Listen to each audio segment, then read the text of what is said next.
So, okay, this is probably the third of my new series of No Frills workshop videos, just to give you an idea of what it's like behind the scenes in the workshop and my studio space, or my desk rather.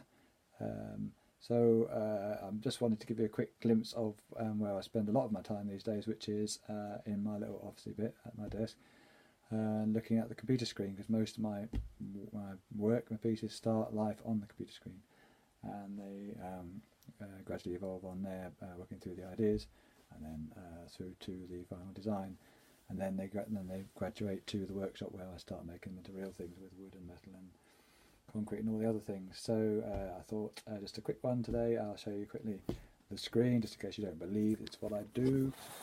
Here we go. I can just put that up like that. There we go. So that's a computer screen, and that's the design I'm currently working on for Malvern. And if I just twiddle it around a bit, you can see that's a fully 3D model.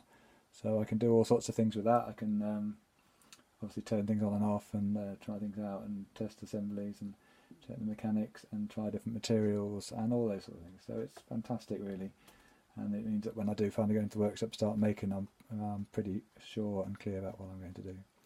So that's probably enough of that for now. So I'm going to stop now. I'll get on to something else soon. Thank you very much for watching, and we'll meet again. Bye bye.